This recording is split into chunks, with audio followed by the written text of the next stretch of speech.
Hi hello ನಮಸ್ಕಾರ ಸ್ನೇಹಿತರೆ. Mobile ಬಳಕೆ ಮಾಡುವಂತಹ ಎಲ್ಲ ಗ್ರಾಹಕರಿಗೂ ಒಂದು ಗೊಂದಲ ಸೃಷ್ಟಿಯಾಗಿದೆ. ಸಾಕಷ್ಟು ದಿನಗಳಿಂದ ಸಾಮಾಜಿಕ ಜಾಲತಾಣಗಳಲ್ಲಿ ಇಡೀ ದೇಶದಾದ್ಯಂತ ಬಿರುಗಾಳಿನೇ ಎದ್ದಿದೆ. BSNLನ ಮರು ಜೀರ್ಣೋದ್ಧಾರ ಮಾಡ್ತಾ ಇದ್ದಾರೆ ಅಂತ. ತುಂಬ ಕಡಿಮೆ ಪ್ರಮಾಣದಲ್ಲಿ ಕಡಿಮೆ ಹಣದಲ್ಲಿ ಉತ್ತಮ ಸೇವೆಯನ್ನು BSNL ಒದಗಿಸಲಿದೆ ಅಂತ ಅಂದ್ಬಿಟ್ಟು ಸಾಕಷ್ಟು ಚರ್ಚೆಗಳು ಈಗಾಗಲೇ ನಡೀತಾ ಇದೆ. ಗ್ರಾಹಕರು ಆ BSNLನ ಪರ್ಚೇಸ್ ಮಾಡೋಕ್ಕೆ ಅಂತ ಕಾತುರರಾಗಿ ಕಾಯ್ತಾ ಇದ್ದಾರೆ. ಸ್ನೇಹಿತರೆ, BSNL ಅಂತಹ ಅತಿ ದೊಡ್ಡ ಒಂದು ಸರ್ಕಾರಿ ಕಂಪನಿಯನ್ನು ಸಾಯಿಸಿ ಸಮಾಧಿ ಮಾಡಾಯಿತು. ಈ ಒಂದು ಸಮಾಧಿಯನ್ನು ಮಾಡಿದ್ದು ಇದೇ ನಮ್ಮ ಸರ್ಕಾರ. ಏನು ನರೇಂದ್ರ ಮೋದಿಯವರ ಸರ್ಕಾರ ಬಂದಂತಹ ದಿನಗಳಲ್ಲಿ BSNLನ ಸಾಯಿಸೇ ಬಿಟ್ರು.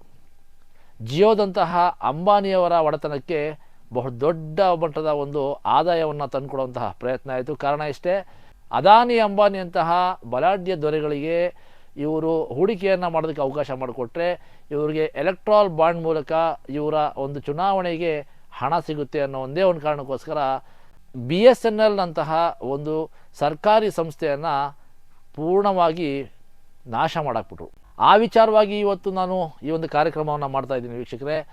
ಜಿಯೋ ಇವತ್ತು ಬಹಳ ದೊಡ್ಡ ಪ್ರಮಾಣದಲ್ಲಿ ತನ್ನದೇ ಆದ ಒಂದು ಕೋಟೆಯನ್ನು ಕಟ್ಟಿಕೊಂಡಿದೆ. ಕಳೆದ ಕೆಲವೇ ದಿನಗಳ ಹಿಂದೆ ತಾವೆಲ್ಲ ನೋಡಿದ್ರಿ, ತನ್ನ ಮಗನ ಮದುವೆಗೋಸ್ಕರ 5,000 ಕೋಟಿಯನ್ನು ಖರ್ಚು ಮಾಡಿರ್ತಾರೆ. ಆ 5,000 ಕೋಟಿ ಖರ್ಚು ಮಾಡಿದ್ದೇ ತಡ ಏನು ಜನ ಮುಗಿಲಿದ್ಬಿಟ್ರು. ನಮ್ಮ ದುಡ್ಡಲ್ಲಿ ಅಂಬಾನಿ ತನ್ನ ಮಗನ ಮದುವೆಯನ್ನು ಮಾಡ್ತಾ ಇದ್ದಾರೆ, ಬಹಳ ದೊಡ್ಡ ಒಂದು ಮದುವೆಯನ್ನು ಮಾಡ್ತಾ ಇದ್ದಾರೆ, 5,000 ಕೋಟಿ ವೆಚ್ಚದಲ್ಲಿ ಒಂದು ಮದುವೆಯನ್ನು ಮಾಡ್ತಾ ಇದ್ದಾರೆ, ಇದೆಲ್ಲ ನಮ್ಮ ಹಣ, ನಾವು ರೀಚಾರ್ಜ್ ಮಾಡಿದಂಥ ಹಣ, ನಮ್ಮ ರೀಚಾರ್ಜ್ನ ಬೆಲೆಗಳನ್ನು ದುಬಾರಿ ಮಾಡಿಬಿಟ್ಟು ಅಲ್ಲಿ ಬಂದಂಥ ಹಣವನ್ನು ತನ್ನ ಮಗನ ಮದುವೆಗೆ ಖರ್ಚು ಮಾಡ್ತಾ ಇದ್ದಾರೆ ಅಂತ. ಆದರೆ ವೀಕ್ಷಕರೇ, ತಮ್ಮ ಈ ಎಲ್ಲ ಕಲ್ಪನೆಗಳು ತಪ್ಪು ಕಲ್ಪನೆಗಳು. ಯಾಕಂತ ಹೇಳಿದ್ರೆ ರಿಲಯನ್ಸ್ನಂತಹ ಮಹತ್ವವಾದ ಒಂದು ದೊಡ್ಡ ಮಟ್ಟದ ಒಂದು ಕಂಪನಿ ಬಂಡವಾಳ ಹೂಡಿಕೆಯನ್ನು ಅಷ್ಟೇ ಮಾಡಿದೆ. ಬಂಡವಾಳ ಹೂಡಿಕೆ ಇಲ್ಲದೆ ಅವರು ಆದಾಯ ಗಳಿಸಿಲ್ಲ. ಅವತ್ತು ಅಂಬಾನಿಯವರು ತನ್ನ ಮಗನ ಮದುವೆಗೆ ಖರ್ಚು ಮಾಡಿದಂತಹ 5,000 ಕೋಟಿ ಅವರ ಒಂದು ದಿನದ ಆದಾಯ. ರಿಲಯನ್ಸ್ ಜಿಯೋ ಅನ್ನೋದನ್ನು ಬಿಟ್ಟು ಬೇರೆ ಬೇರೆ ವಲಯಗಳಲ್ಲೂ ಸಹ ಅವರು ಹೂಡಿಕೆಯನ್ನು ಮಾಡಿದ್ದಾರೆ. ಅವರ ಆದಾಯ ಬಹಳ ದೊಡ್ಡ ಮಟ್ಟದಲ್ಲಿದೆ. ನಾವು ರಿಲಯನ್ಸ್ ಕಂಪನಿಯನ್ನಾಗಲಿ ಅಥವಾ ಅಂಬಾನಿಯನ್ನಾಗಲಿ ಸಮರ್ಥಿಸ್ಕೊಂಡು ಮಾತಾಡ್ತಾ ಇಲ್ಲ, ಇರುವಂಥ ವಾಸ್ತವ್ಯವನ್ನು ಹೇಳ್ತಾ ಇದ್ದೀನಿ ವೀಕ್ಷಕರೇ.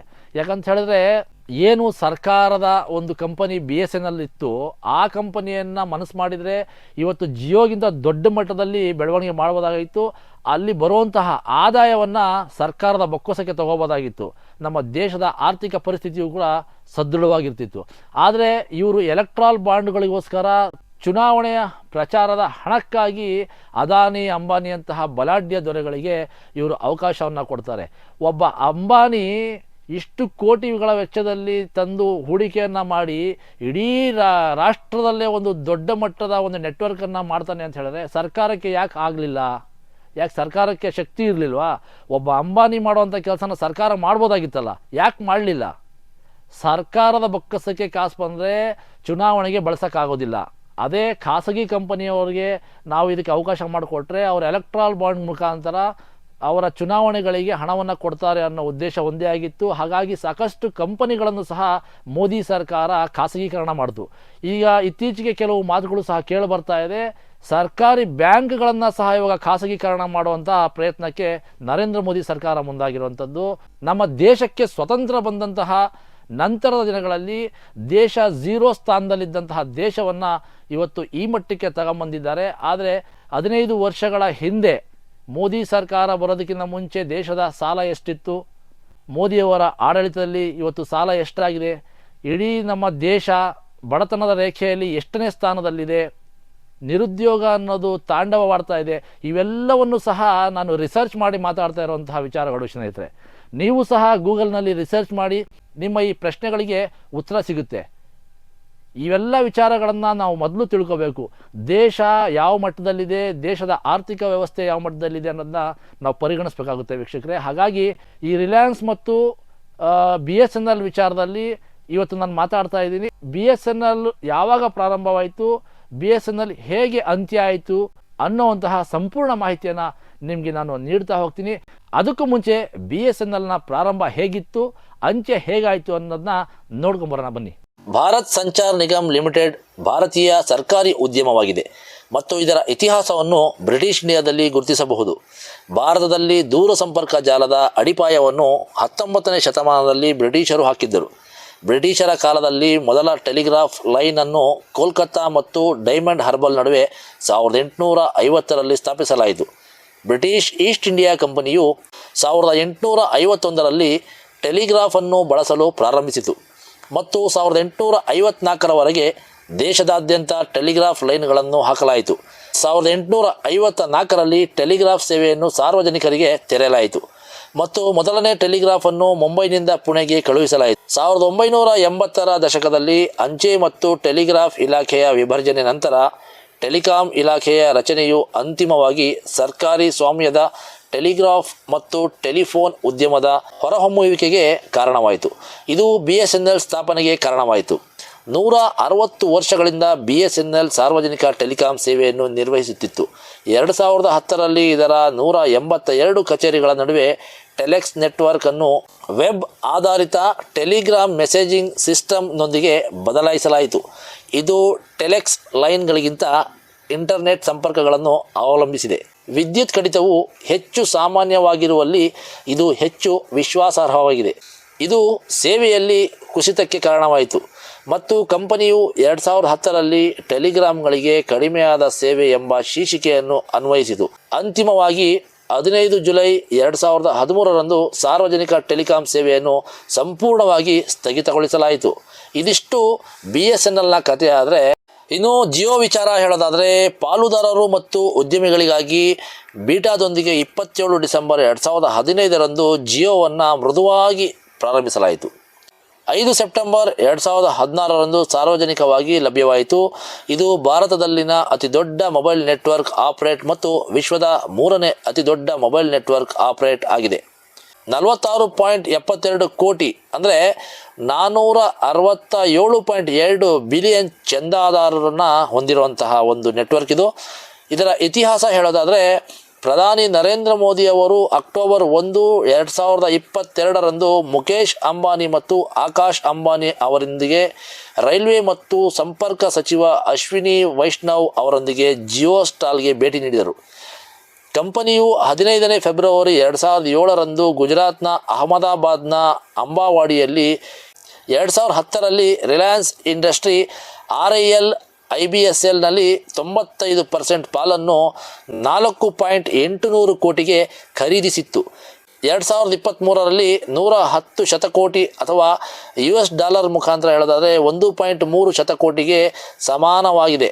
ನಂತರ RILನ ಟೆಲಿಕಾಂ ಅಂಗಸಂಸ್ಥೆಯಾಗಿ ಮುಂದುವರಿಯುತ್ತಾ ಜನವರಿ 2013ರಲ್ಲಿ ರಿಲಯನ್ಸ್ ಜಿಯೋ ಲಿಮಿಟೆಡ್ ಎಂದು ಮರುನಾಮಕರಣವಾಯಿತು. ಜೂನ್ 2015ರಲ್ಲಿ ಜಿಯೋ 2015ರ ಅಂತ್ಯದ ವೇಳೆಗೆ ದೇಶದಾದ್ಯಂತ ತನ್ನ ಕಾರ್ಯಾಚರಣೆಯನ್ನು ಪ್ರಾರಂಭಿಸುವುದಾಗಿ ಘೋಷಿಸಿತು. 4 ತಿಂಗಳ ನಂತರ ಅಕ್ಟೋಬರ್ನಲ್ಲಿ ಕಂಪನಿಯು 2016-2017ರ ಆರ್ಥಿಕ ವರ್ಷದ ಮೊದಲ ತ್ರೈಮಾಸಿಕಕ್ಕೆ ಬಿಡುಗಡೆಯನ್ನು ಮುಂದೂಡಿತು. ನಂತರ ಜುಲೈ 2015ರಲ್ಲಿ ಪ್ರಶಾಂತ್ ಭೂಷಣ್ ಮೂಲಕ centre for public interest litigation ಎಂಬ NGO ಸುಪ್ರೀಂ ಕೋರ್ಟಿನಲ್ಲಿ ಸಲ್ಲಿಸಿದ್ದ IPL ಜಿಯೋಗೆ ಭಾರತ ಸರ್ಕಾರದಿಂದ ಪ್ಲಾನ್ ಇಂಡಿಯಾ ಪರವಾನಗಿಯನ್ನು ನೀಡುವುದನ್ನು ಪ್ರಶ್ನಿಸಿ ಸಂಸ್ಥೆಯು ತನ್ನ 4G ಡೇಟಾ ಸೇವೆಯೊಂದಿಗೆ ಧ್ವನಿ ದೂರವಾಣಿಯನ್ನು ಒದಗಿಸಲು ಕೇವಲ $165.8 ಕೋಟಿ ಹೇಳೋದಾದರೆ 20 ಬಿಲಿಯನ್ ಹೆಚ್ಚುವರಿ ಶುಲ್ಕವನ್ನು ಪಾವತಿಸುವ ಮೂಲಕ ಅಸಮಂಜಸವಾಗಿದೆ ಮತ್ತು ವಾಣಿಜ್ಯಿಕವಾಗಿ ಪ್ರಾರಂಭಿಸಿತು. ಉಚಿತ ಡೇಟಾ ಮತ್ತು ಧ್ವನಿ ಸೇವೆಗಳನ್ನು ಡಿಸೆಂಬರ್ 31ರವರೆಗೆ ನೀಡಿತು.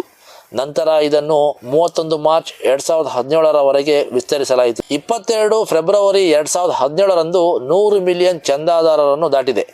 24 ಅಕ್ಟೋಬರ್ 2017ರ ವೇಳೆಗೆ ಇದು ಸುಮಾರು 13 ಕೋಟಿ 130 ಬಿಲಿಯನ್ ಚಂದಾದಾರರನ್ನು ಹೊಂದಿತು. 5 ಅಕ್ಟೋಬರ್ 2022ರಂದು ಇದೇ ದೆಹಲಿ, ಮುಂಬೈ, ಕೋಲ್ಕತ್ತಾ ಮತ್ತು ಚೆನ್ನೈಗೆ 5G ಸೇವೆಗಳನ್ನು ಪ್ರಾರಂಭಿಸಿದೆ. 26 ಮಾರ್ಚ್ 2023ರ ಹೊತ್ತಿಗೆ ಜಿಯೋ ಮುಂಚಿತವಾಗಿ ಸಂಪೂರ್ಣಗೊಳಿಸಿದೆ ಎಂದು ಘೋಷಿಸಲಾಯಿತು. ಸೊ ನೋಡಿದ್ರಲ್ಲ ವೀಕ್ಷಕರೇ, BSNL ಪ್ರಾರಂಭ ಹೇಗಾಯಿತು, BSNLನ ಸಮಾಧಿ ಮಾಡಿದ್ದು ಹೇಗೆ, ಆ BSNLನ ಗ್ರಾಹಕರು ನಿಧಾನಗತಿಯಲ್ಲಿ ಜಿಯೋ ಗ್ರಾಹಕರಾಗಿ ಹೇಗೆ ಪರಿವರ್ತನೆ ಆದರು ಅನ್ನೋದನ್ನ ತಮಗೆ ಮಾಹಿತಿ ನೀಡ್ತಾ ಹೋದೆ. ಸ್ನೇಹಿತರೆ, ಇಡೀ ರಾಷ್ಟ್ರದಲ್ಲಿ 72 ಲಕ್ಷ ಕೋಟಿ ಟವರ್ಗಳಿವೆ. 72 ಲಕ್ಷ ಕೋಟಿ ಟವರ್ಗಳಿವೆ ಎಲ್ಲವೂ ಸೇರಿ. ಅದರಲ್ಲಿ ಅಂಬಾನಿ ಕಂಪನಿಯ ಜಿಯೋ ಒಡೆತನದ ಟವರ್ಗಳ ಲೆಕ್ಕ ಹಾಕೋದಾದರೆ 52.72 ಲಕ್ಷ ಕೋಟಿ ಟವರ್ಗಳು ಅವರ ಸ್ವಂತದ್ದಿದೆ. ಉಳಿದಂತಹ 20 ಲಕ್ಷ ಕೋಟಿ ಟವರ್ಗಳಲ್ಲಿ ಏರ್ಟೆಲ್, ವೊಡಾಫೋನ್ ಹಾಗೂ BSNL ನಂತಹ ಟವರ್ಗಳಿವೆ. ಈ BSNL ಟವರ್ಗಳು ಎಲ್ಲೆಲ್ಲಿದೆ ಅಂತ ಹೇಳಿದ್ರೆ ಹಳ್ಳಿ ಪ್ರದೇಶಗಳಲ್ಲಿ, ಗ್ರಾಮಗಳಲ್ಲಿ ಅತಿ ಹೆಚ್ಚು ಇರುವಂಥದ್ದು. ಹಾಗಾಗಿ BSNLನ ನೆಟ್ವರ್ಕ್ ನಿಮಗೆ ಹಳ್ಳಿಗಳಲ್ಲಿ ಸಮಸ್ಯೆ ಆಗೋದಿಲ್ಲ. ನಗರ ಭಾಗಗಳಲ್ಲಿ ಬಂದಂತಹ ಸಮಯದಲ್ಲಿ BSNL ಸ್ವಲ್ಪ ತೊಂದರೆ ಮಾಡ್ತದೆ, ಕಾರಣ ಟವರ್ಗಳ ಕೊರತೆ. ಹಾಗಾಗಿ ಏನು ಇವತ್ತು BSNLನ ಮತ್ತೆ ಜೀರ್ಣೋದ್ಧಾರ ಮಾಡಿ ನಾವು ರಾಷ್ಟ್ರದಲ್ಲಿ ಚಾಲನೆಯನ್ನು ಮಾಡ್ತೀವಿ ಅಂತ ಹೊರಟಿದ್ದಾರೆ.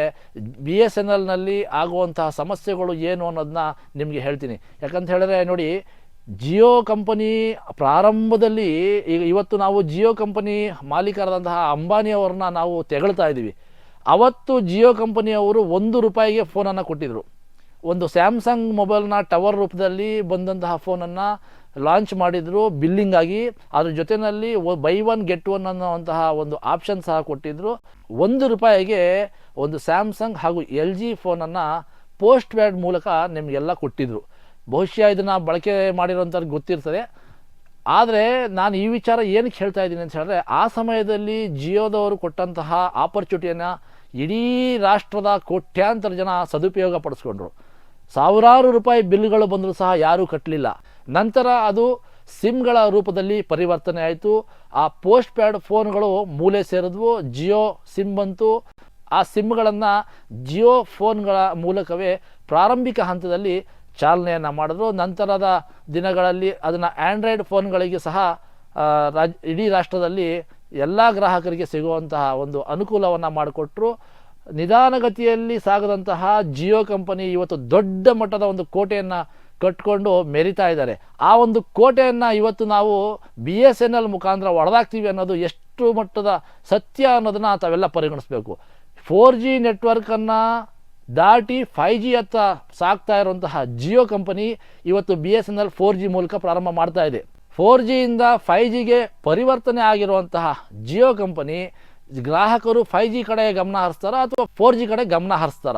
ಒಂದು ವೇಳೆ ನೀವು 4Gಯನ್ನೇ ನಾವು ಫಾಲೋ ಮಾಡ್ತೀವಿ, BSNLನಲ್ಲಿ ನಮಗೆ ಕಡಿಮೆ ಕಾಸಿನಲ್ಲಿ ಒಂದು ಸೌಲಭ್ಯವನ್ನು ಕೊಡ್ತಾ ಇದ್ದಾರೆ ಅಂತ ಹೇಳೋದಾದರೆ ಅದು ನಿಮ್ಮಿಷ್ಟ, ಅದು ಅವರವರ ವೈಯಕ್ತಿಕ. ಆದರೆ ಮುಂದೊಂದು ದಿನ ಈ BSNLನಿಂದ ನಿಮಗೆ ಸಾಕಷ್ಟು ಸಮಸ್ಯೆಗಳು ಆಗುವಂಥ ಸಾಧ್ಯತೆಗಳಿದೆ. ಯಾಕಂತ ಹೇಳಿದ್ರೆ ಇಡೀ ರಾಷ್ಟ್ರದಲ್ಲಿ ಎಷ್ಟೋ ಲಕ್ಷ ಕೋಟಿಗಟ್ಟಲೆ ಬಂಡವಾಳವನ್ನು ಹೂಡಿಕೆ ಮಾಡಿದಂತಹ ಅಂಬಾನಿ ಒಡೆತನ ಯಾವುದಕ್ಕೂ ಹೆದರೋದಿಲ್ಲ. ಯಾಕಂತ ಹೇಳಿದ್ರೆ ಈ ಮುಂಚೆನೂ ನಾನು ಹೇಳಿದೆ, 5,000 ಕೋಟಿ ವೆಚ್ಚದಲ್ಲಿ ತನ್ನ ಮಗನ ಮದುವೆ ಮಾಡಿರುವಂಥದ್ದು, ಅದು ಅವರ ಒಂದು ದಿನದ ಆದಾಯ. ಇಂತಹ ಒಂದು ಬಲಾಢ್ಯ ಒಬ್ಬ ಉದ್ಯಮಿಯನ್ನು ಹೇಗೆ ಮಟ್ಟ ಹಾಕೋದಕ್ಕೆ ಸಾಧ್ಯ? ಇದು ಸಾಧ್ಯನಾ? ಸೊ ಹಾಗಾಗಿ ವೀಕ್ಷಕರೇ, ಜಿಯೋಯಿಂದ BSNLಗೆ ಅಥವಾ ಏರ್ಟೆಲ್ನಿಂದ BSNLಗೆ ಪೋರ್ಟ್ ಆಗುವಂತಹ ಗ್ರಾಹಕರು ಎಲ್ಲವನ್ನು ಪರಿಗಣಿಸಬೇಕಾಗುತ್ತೆ. ಯಾವುದು ಸರಿ ಯಾವುದು ತಪ್ಪು ಅನ್ನೋದನ್ನ. ಯಾಕಂತ ಹೇಳಿದ್ರೆ ಖಾಸಗೀಕರಣ ಮಾಡಿದಂತಹ ಸರ್ಕಾರ, ಖಾಸಗೀಕರಣ ಮಾಡೋದೇ ಬೇರೆ, ಇಲ್ಲಿ ಮಾರಣ ಹೋಮನೆ ನಡೆದೋಯ್ತು, ಸಾಯಿಸೇ ಬಿಟ್ರು. ಸಮಾಧಿ BSNLನ ಸಮಾಧಿ ಅಚ್ಚುಕಟ್ಟಾಗಿ ಕಟ್ಟಿ ಮುಗಿಸೇ ಬಿಟ್ರು. ಯಾರು ಮುಗಿಸಿದ್ದು? ಸರ್ಕಾರದ ಒಂದು BSNL ಅಂತಹ ದೊಡ್ಡ ಕಂಪನಿಯನ್ನು ಮುಚ್ಚಾಕಿದ್ದು ಇದೇ ಸರ್ಕಾರ. BSNLನಲ್ಲಿ ಕೆಲಸ ಮಾಡುವಂತಹ ಕೂಲಿ ಕಾರ್ಮಿಕರಿಗೆ ಸಂಬಳನೇ ಕೊಟ್ಟಿಲ್ಲ. ಸಂಬಳ ಕೊಡೋಕ್ಕಾಗದೆ ನಾವು ದಿವಾಳಿ ಎದ್ದೋಗಿದ್ದೀವಿ, ಲಾಸ್ ಆಗಿಬಿಟ್ಟಿದೆ ಅನ್ನೋವಂಥ ಒಂದು ಹೇಳಿಕೆಯನ್ನು ಕೊಟ್ಟು BSNL ಕಂಪನಿಯನ್ನು ಮುಚ್ಚಾಕ್ಬಿಟ್ರು. ಇವತ್ತು ಅದೇ BSNLನ ಮತ್ತೆ ಸಮಾಜಕ್ಕೆ ಕೊಡುವಂತಹ ಒಂದು ಪ್ರಯತ್ನವನ್ನು ಮಾಡ್ತಾ ಇದ್ದಾರೆ. ಈ ಒಂದು ಪ್ರಯತ್ನದಲ್ಲಿ ನಿಜವಾಗ್ಲೂ ಈ ಒಂದು ಸರ್ಕಾರ ಯಶಸ್ವಿ ಆಗುತ್ತಾ? ಜಿಯೋ ಬಳಕೆ ಮಾಡ್ತಿರ್ತಕ್ಕಂತಹ ಗ್ರಾಹಕರು BSNLನ ಮೊರೆ ಹೋಗಿ ಆ BSNLನ ಸದೃಢವಾಗಿ ಬಲಪಡಿಸ್ತಾರ ಅನ್ನೋದನ್ನ ಮುಂದಿನ ದಿನಗಳಲ್ಲಿ ಕಾದು ನೋಡೋಣ. ಅಲ್ಲಿವರೆಗೂ ನಮಸ್ಕಾರ.